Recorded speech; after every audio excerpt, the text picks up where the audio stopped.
Well, Mr. Chairman, honourable ministers, ladies and gentlemen, it is, first of all, thank you for that very kind introduction, and it's a great pleasure to be here in Prague as you having just assumed the presidency of the Roma decade, and we have great hopes that despite what the ambassador said, we must have hopes at least, Ambassador, that you will make progress. And certainly it was a very good sign that the Prime Minister knows what the issue is. The decade for Roma inclusion it's a long-term commitment by governments and civil society to make a difference in the daily lives of the Roma. We call it a decade, but I'm sure it's going to be a lot longer than a decade to achieve all our objectives. Maybe we'll have to have the second decade in a few years' time. But it is about identifying actions. It's about your sharing your experiences and what works and what doesn't work. But as the ambassador very vividly showed us, we have much more to do. But I do want, we are halfway through the decade, actually a little more than halfway through the decade. I want to reaffirm the World Bank's commitment to support for inclusion of Roma in European societies and to the process of dialogue between governments and civil society to move forward. This is the very heart of the solution. As the chairman kindly said, the bank's involvement in these issues goes back a long way, and it's been rather broad-ranging. It started about 7 years ago when our then president, Mr. Jim Wolfenson, visited with George Soros a community in Macedonia, and they were deeply moved by what they saw. Now, the World Bank is good at analysis.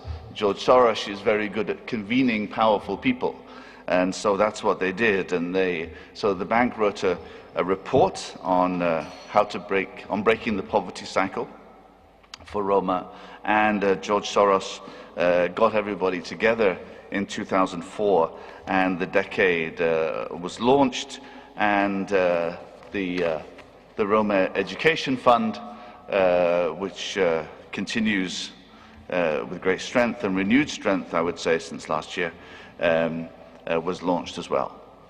The bank has continued, I hope, to play on our strength of analyzing these issues from an economic perspective and on a fact-based perspective. And this morning's discussion will be around the latest such reports. We hope these reports have contributed to setting the agenda for Roma inclusion.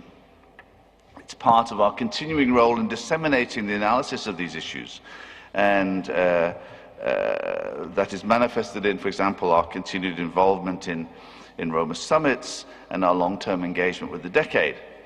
But we have tried to be active by, as we might say, putting our money where our mouth is. And as the chairman said, very important to move from pilot activities to full-scale activities, and those are what we have been supporting in a number of your governments in, I think, important ways. We are now supporting social inclusion projects in Bulgaria, in Romania, respectively 30 million euro and 47 million euro. Macedonia has a very interesting conditional cash transfer program working, and there is a local government capacity building project in Serbia of $46 million. Let's say 35 million euro. They are designed for to support social inclusion of all vulnerable groups, including Roma. Roma are not the only vulnerable groups in our societies. In Bulgaria, for example, the project is working with municipalities to develop local action programs and a particular emphasis on the critical area of early childhood education. We are finding in Bulgaria many children, many Roma children, many Turkish children arriving at their first year in school without the ability to speak Bulgarian, and that is a very bad start for them, and if we are to promote integrated schools. And of course the reverse must be true. Interventions at an early stage are so necessary because this amazing fact that we have to keep in mind that 40% of working age Roma have not even completed primary education. And I remember Minister Mustafa giving us some even more shocking statistics from Macedonia. It has engaged the bank at the highest level on these issues. Our managing director came to the REF donor conference just last year, and recently I took our president to Bulgaria, and we met with beneficiaries of the Roma Education Fund. It was a very moving experience to hear about the stories of these children, especially what the common theme was. What turned their lives around was when they moved from schools that were just Roma schools and that were not doing too well. They moved to integrated schools, and their quality of education turned around. They were able to enter through the Roma Education Fund. They were then able to complete secondary education, move on to tertiary education, and here they were ready to enter the world of work, well qualified and with wonderful attitudes about how they could contribute in the future. I say this because it's very important always to know that things can work. And when we meet these, and the Minister, you and I, we met such graduates in Macedonia earlier in the year also, when our Vice President came to Macedonia. And it's so inspiring to see that actually these interventions can produce results. We can help children onto better lives. So we know we have many failures, far too many failures, but we know we can succeed too, and that's a good thing to have in mind. At the next session, we're going to discuss a policy note that we have prepared called Roma Inclusion, an economic opportunity for Bulgaria, the Czech Republic, Romania and Serbia. And Mr. Chairman, if I may just not contradict you, but just rephrase something you said. This report is not about the costs of excluding Roma from participating fully in economic life.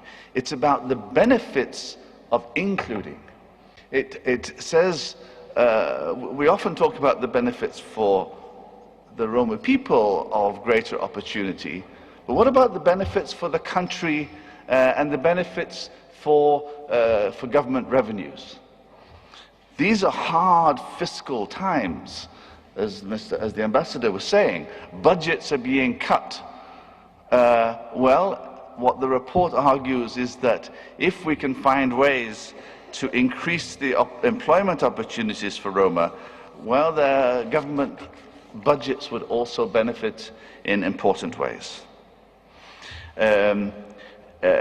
Just for these 4 countries, we estimate that annual GDP could increase by about 6 billion euro a year. Not 6 billion euro by the time we finish the decade or something, 6 billion euro a year, and that fiscal revenues could increase by about 2 billion euro a year just for these 4 countries. These are not small numbers. These numbers compare quite favorably with the cohesion funds that such countries are receiving from the European Union. So it is something I think to think about. We believe it's a very compelling case that there could be more economic success in this region of Central and Eastern Europe if Roma are able to get jobs and to pay taxes as equally as the citizens. This is a message that we received very loud and clear from the government of Bulgaria when the President visited there. It's something that is going to be around for a long time. So we hope today's discussions will generate consensus that inclusion makes economic sense. Never mind whether it's right or proper or it responds to human rights, it makes economic sense to have inclusion. But we do hope that the meeting will move beyond why and discuss the what and the how of bringing this about.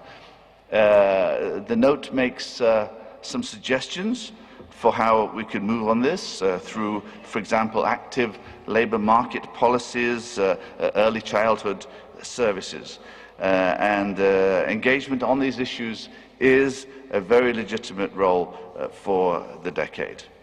So we look forward with great anticipation to the Czech Republic's leadership of the decade, and we look forward to there being a very engaging and important discussion today and tomorrow. Thank you very much.